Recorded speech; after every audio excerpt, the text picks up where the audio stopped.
Hey everyone, welcome back to the channel, or welcome to the channel if you're brand new for that matter.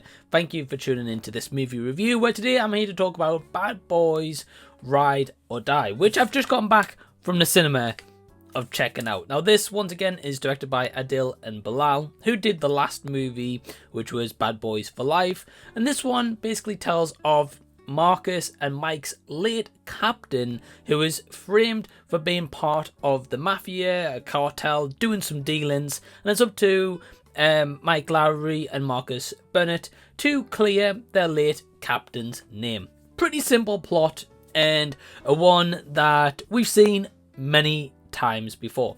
Now, a lot of people have been saying that this has been like a great summer action flick. This has been one of their favourites of the year, and this has just been a fun time at the cinema. Do I agree with that?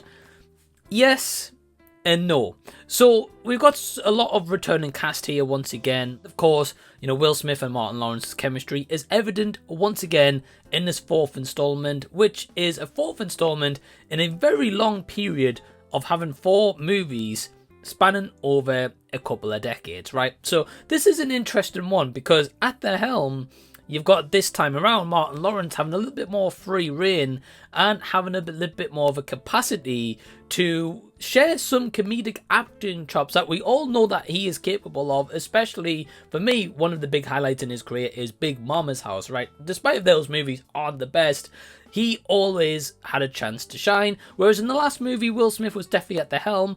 But, of course, with recent events in the past few years, Will Smith, yeah, some can say, you know, he took a back seat. I'd probably agree with that, and he definitely kind of does for some part of this. Now, in terms of where I agree with a lot of people, this is ultimately a summer popcorn movie, right? It's a lot of fun. It's got a lot of car sequences. You've got a cool set locations plenty times, like whether it's in a nightclub or an abandoned alligator amusement park.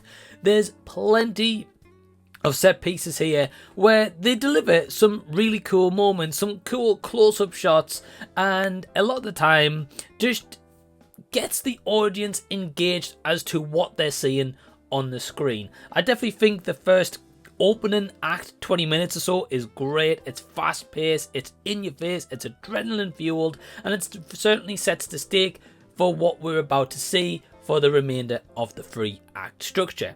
At the end, and the kind of climax in total, again, it's exciting. I know a little bit of behind the scenes. Will Smith was attached to a rig on his chest where he could like just spin the camera, and of course the audience would see this way, like a point of view, so to say, or he could spin it back and you kind of see like a selfie cam of Will Smith, but it also added into the moment where you can see exactly what he's seeing in front of him when he is going face to face with some bad guys. So overall, there's a lot to admire, especially with the drone shots that's honed in on the city, or these action sequences and these one takes when the drone is flying from the building, but we're seeing our characters maybe moving forward to get to the bad guys, or the bad guys moving forward to get to the good guys, and then the drone kind of circles back around. So there's a lot that here that is impressive. There's definitely some moments of smart humour that did get a chuckle or two out of me, especially from Martin Lawrence.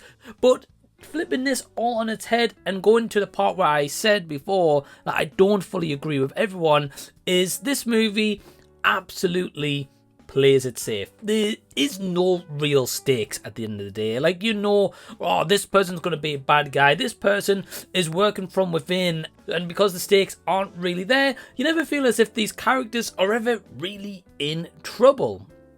And I think that's the problem with Bad Boys Ride or Die, is because of that lack of intensity, you don't fully get invested, because apart from some moments that should have more serious consequences or some more serious dramatic moments to help you really sell the story, especially as their late captain has been framed, because the first 15 minutes or so, it is very tense. You've got Will Smith's character swearing, and he is absolutely furious that their late captain is being disgraced in the media. And then as the time kind of goes on, he just kind of forgets about that, and then it becomes a side story with his son that's returning once again, but also in the matter of this, we get so many characters in this movie. This movie feels as if it wants to focus, okay, oh, well, let's give Mike Lowry some screen time. Okay, let's give Marcus Bennett some screen time. Okay, Will Smith's son actually in here? Yeah, let's give him some screen time. Then we've got like the captains and then the Will Smith's boss, Mike Lowry's boss, whatever, right?